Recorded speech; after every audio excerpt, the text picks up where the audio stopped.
Good morning and welcome to today's episode of WTVA Distance Learning, brought to you by the New Albany School District. My name is Luke Tentoni, and I have the honor and privilege of being the assistant principal at New Albany High School. Today's episode includes 3 lessons. First by Ms. Shelley Clayton, a U.S. history teacher at New Albany High School, followed by a tech tip by Mr. Robert Garrett, and then a culinary arts lesson by Ms. Anita Aliff. Thanks for joining us. Good morning, everybody. My name is Shelley Clayton, and I currently teach U.S. History at New Albany High School. I'm here at New Albany High School's brand new Imagine Lab. Today, I want to talk with you guys about the 1918 flu pandemic. This is extremely relevant right now with everything that's going on with the COVID-19. And I know everyone hears on TV all the time about a reference to the 1918 flu pandemic, so I want to give you the historical background. Here we go. All right, so as we know, the 1918 flu pandemic obviously took place in 1918. It first happened here in America in Camp Funston, Kansas, when over 100 cases of the flu was reported. Now, it's an estimated that 500 million people worldwide, roughly 1/3 of the world's population during that time, was infected with the flu. It killed roughly between 20 and 50 million people worldwide between 1918 and 1919. And according to the American CDC, at least 50 million people worldwide. But here at home in the United States, it killed roughly 675,000 Americans. Now, very much like COVID-19 and how you're hearing on the news that they're afraid that the COVID-19 is going to come in waves, the 1918 flu pandemic came in 3 waves. The first wave appeared in the spring of 1918, like I said, at Camp Funston in Fort Riley, Kansas. And during that time, there were more people that passed away due to the 1918 flu pandemic than they did military or civilian deaths relating to World War I. The second wave of the 1918 flu pandemic took place in the fall of 1918. There was a shortage of medical personnel during that time because they were serving in the U.S. military, and so that created a healthcare worker shortage here at home. Now, the second wave is when the flu pandemic peaked, and the second wave was responsible for most of the deaths related to the pandemic between 1918 and 1919. The third wave of the flu pandemic took place between the winter of 1918 and the spring of 1919. The causes of the flu pandemic are not really known. They don't know exactly where it came from. There's not a universal consensus on where the virus originated from. We just know that it was first identified here in the United States within the military personnel. Now, what's really interesting about the flu pandemic versus the COVID-19 or coronavirus that we're fighting currently is how we decided to combat it. During that time, there was no vaccine, just like there's no vaccine right now. Schools, private homes, and other buildings were converted into makeshift hospitals to deal with the overflow. You have the Javits Center that was converted in New York City and other places recently with the COVID-19. We had some community officials that closed schools, theaters, and churches, just as we have done here recently. And some community officials ordered the wearing of masks and banned spitting. Now, we all know that right now they're saying it's a good idea to wear a mask, and some places are asking that people do wear masks. According to the CDC in 1918, non-pharmaceutical interventions such as isolation, quarantine, good personal hygiene, the use of disinfectants, and limitations on public gatherings were all used to combat the virus. And that all sounds very familiar to what we're facing today and what we're using today to combat COVID-19. The toll on America. Many businesses shut down because so many employees were getting sick. Basic services such as mail delivery and garbage pickup were hindered due to the amount of sickness. And there was a heavy toll on human life. Sometimes it would wipe out entire families. However, the flu pandemic did subside by the summer of 1919.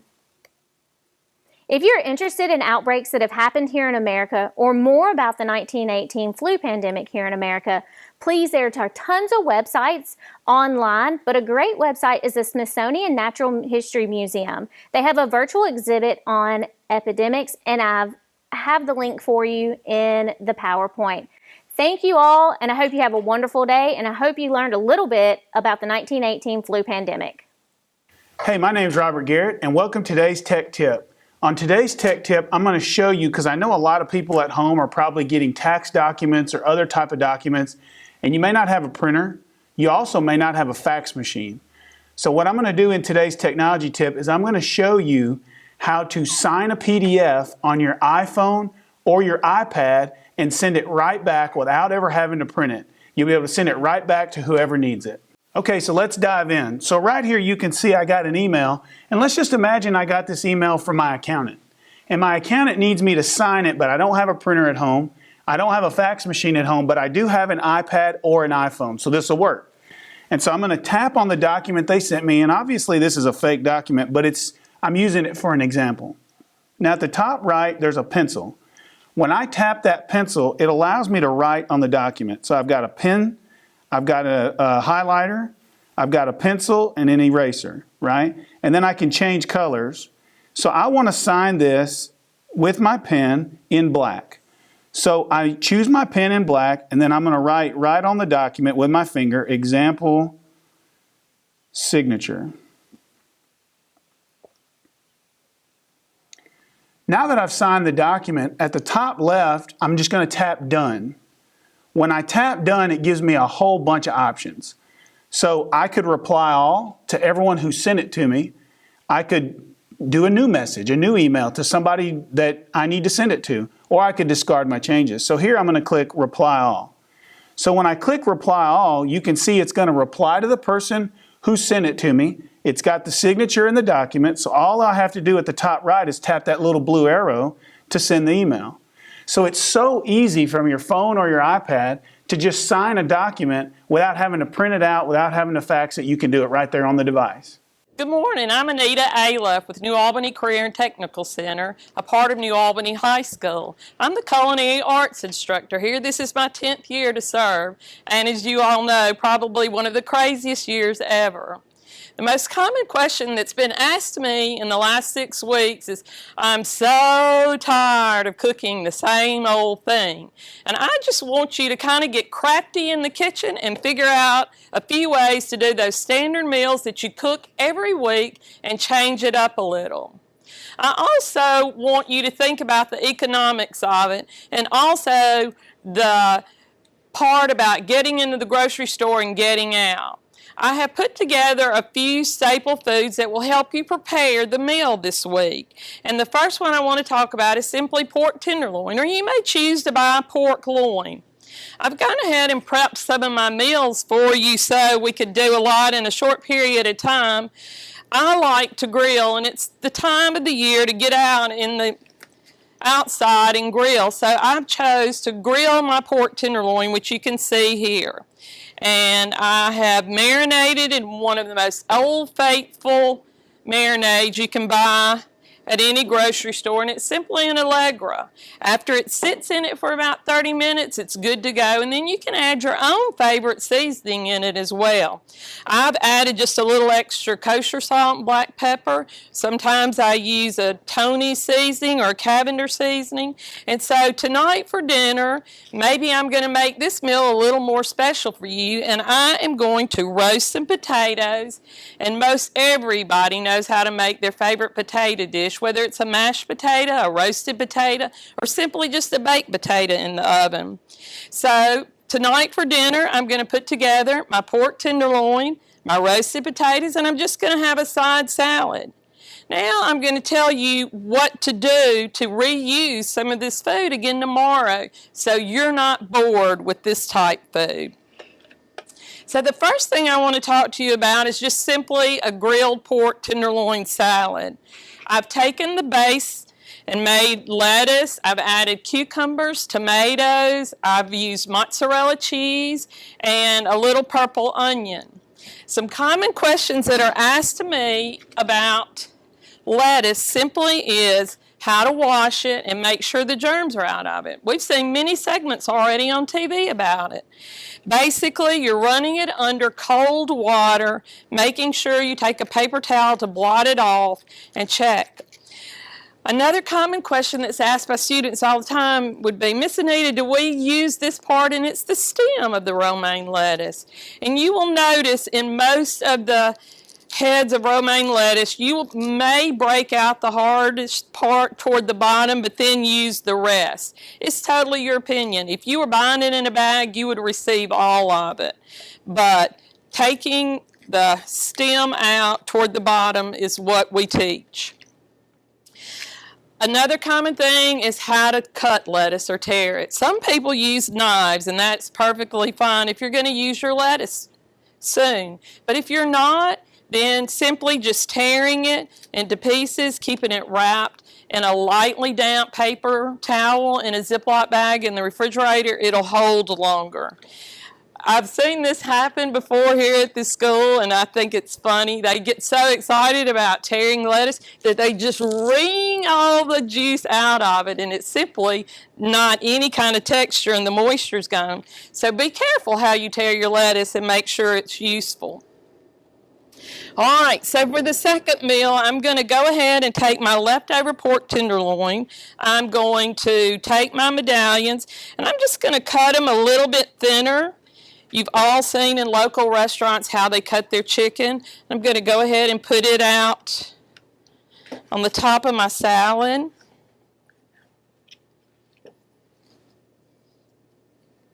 Tell you what goes nicely with the pork is some blueberries. You might throw a few berries on top. This could be your lunch the next day. You've reused your leftovers.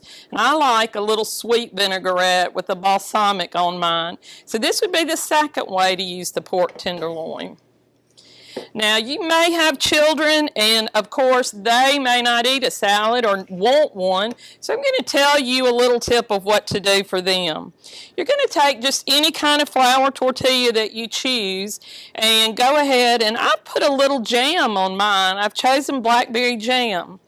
And most of us in this day and time eat spicy food and really love it. So I've added a few jalapenos, but if you have a small child, they may not want the jalapenos. I'm going to add a little of the mozzarella cheese, the same cheese that was used on both salads.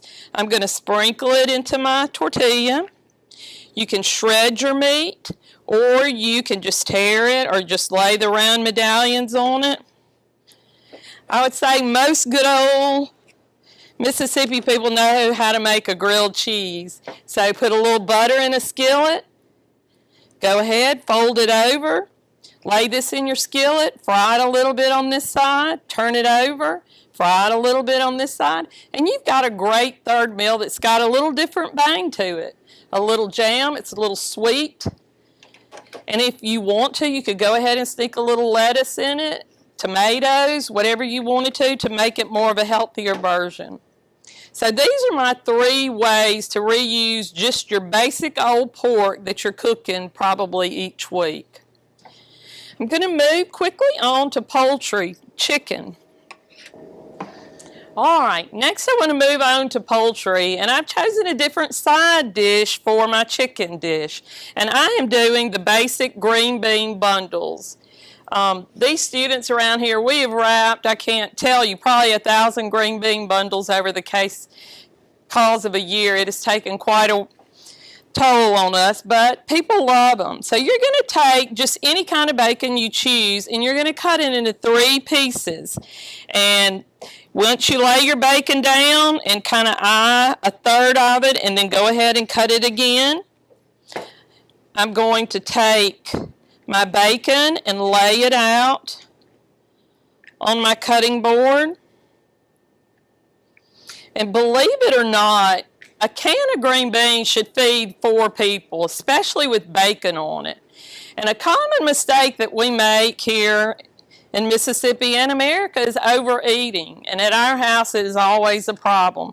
If I put just this entire piece of pork tenderloin on it, the men would cut it just probably about a third of it, and that would be theirs. Where if I cut it, it would be 3 medallions on each plate. The same thing happens with chicken in this day. We have very large chicken breasts that we buy. Some of you may choose to buy the same size ones. Sometimes there's organic ones. A lot of times if they're real thick, I go ahead and cut mine in half because that is too big of a serving for one individual. And plus, you're going to have different people who eat different things at your house. Some may not like the protein as much as others.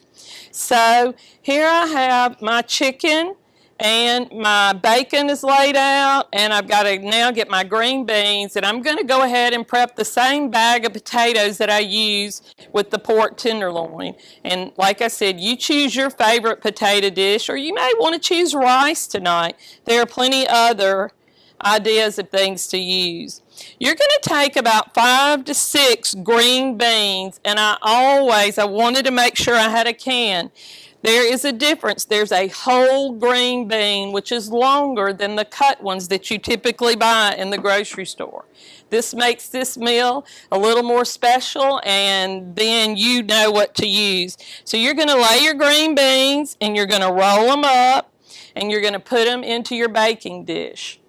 Now, I've gone ahead and baked mine, and I want to tell you the secret of what I do to mine. I've touched this raw bacon, so I want to get this out of the way. I feel like most of you are aware of the difference in raw meat versus already cooked meat, but anytime you're working with ready-to-eat food, you should have gloves on if you're in a food service industry. At home, you may not do it, but you certainly would need to rewash your hands. On the top of my green bean bundles, I am going to take a little brown sugar and simply just sprinkle it across the top. And then I'm going to take a balsamic vinaigrette. I'm sorry, I said vinaigrette. It's just a vinegar, just a straight balsamic vinegar. And I'm going to just gently sprinkle it across it. I'm going to add a little kosher salt and a little black pepper. And I'm going to put these in the oven. And if you choose to bake your potatoes, bake your green beans like this, everything can go in the oven at one time, and you don't have to stand over the hot stove for a long time watching them boil down or cook. Now, I want to talk to you about chicken. Probably one of the easiest mistakes to make is simply overcooking it and making it dry. And it's better to pull it off without it being completely done and wrapping it in foil and letting it continue to cook, and do the same thing with your pork rather than putting it on there until it's completely dried out. But one thing you need to look for is to make sure that the juices that are coming out of it are clear. You don't want it to look any other way. So, I'm going to go ahead and put my gloves on.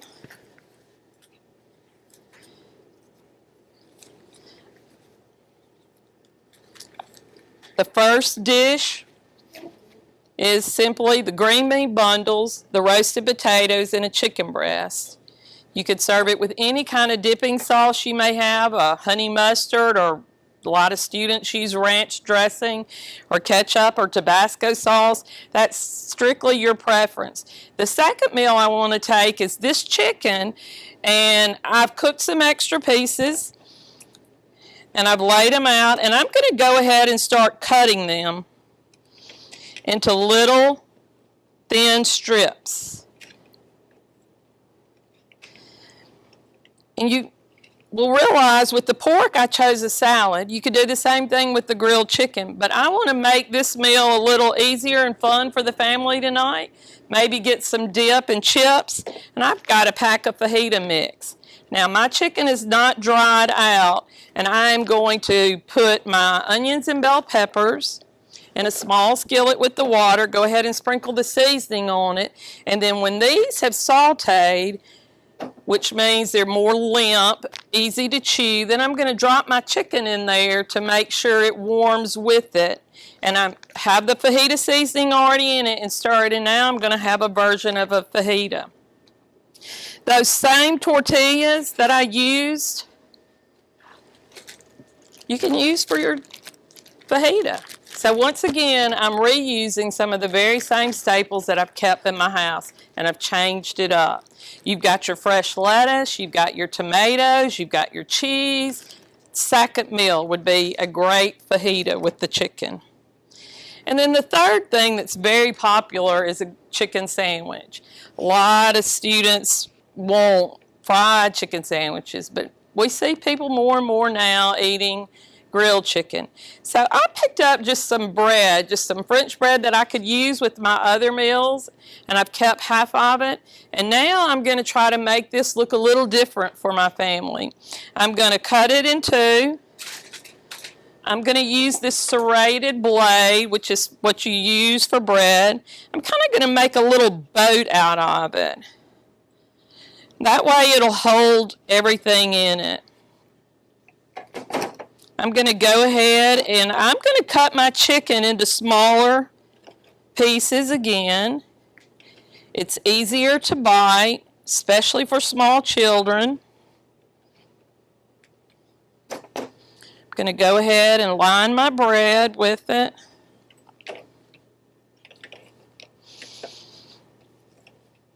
And if we took a random vote about this, this might be the sandwich that my husband thinks he should get. I think it should be the sandwich that should feed about 3 of us. Because if you're using it as your night meal, you may want to eat lighter, or if you're going back to work. So I'm going to sprinkle this same mozzarella cheese that I've used.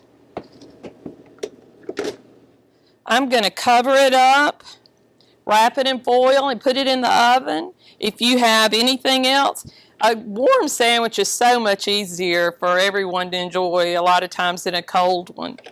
And then when I take it out, I can add my tomatoes to it. I can add fresh onions, spinach leaves, whatever you choose. So this is another good way. Go ahead and put a sauce on it. Surprise your family. Just drizzle a little ranch dressing on it. Bacon is another popular item that's used, and we still have bacon left after preparing our green bean bundles that you could fry a piece of bacon and put on it. So now I have my 3 chicken dishes. Way to differ it up using the same meat. So I've got my dinner, I've got a lighter meal with chips and dip, my fajitas, and then I have a sandwich that I can use. This concludes my program. I'm Anita Ayla with the New Albany Career and Tech Center, and I hope these crafty ideas in the kitchen will benefit you some way with your family during this pandemic we're experiencing. Hello, my name is John Farrell, principal at New Albany High School. I want to welcome you to New Albany High School, and I want to tell you just a few things that make our high school special and one of the top high schools in the state of Mississippi.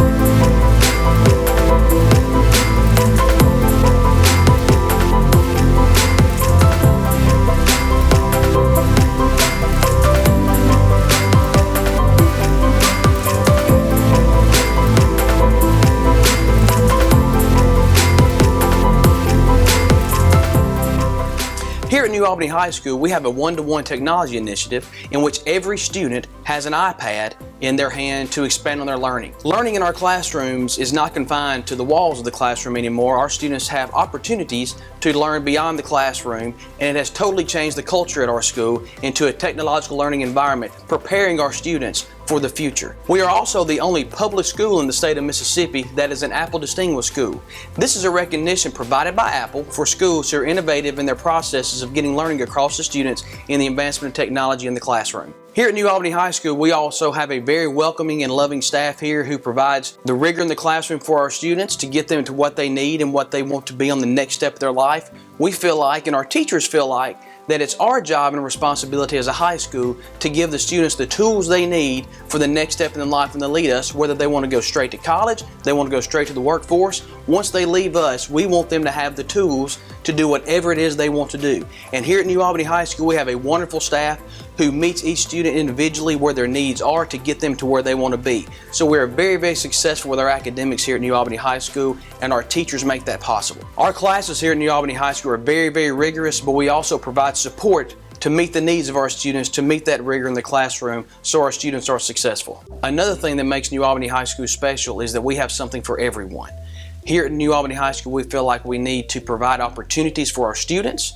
We have a wonderful athletics program. We have great programs that deal with the arts. We have a musical production each year that rivals any production in the state of Mississippi.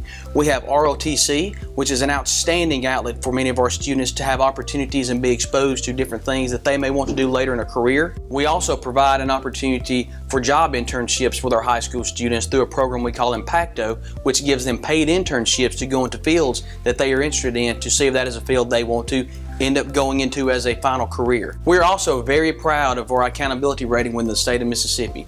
We are an A-rated school, which is the highest level achievement in the state of Mississippi. Within that, we are in the top 5% of high schools in the state of Mississippi. We are an A-rated school because of our teachers, our students, our support staff, but also because we live in a community that is very, very supportive of the schools and the things that we do to prepare our students for life. Thanks for joining us today. We hope you enjoyed the lessons brought to you by the faculty of New Albany School District. Be sure to visit our website at www.nasd.ms. And to all of our students at New Albany High School, if nobody's told you they love you today, you better know that I do, because it's a great day to be a Bulldog.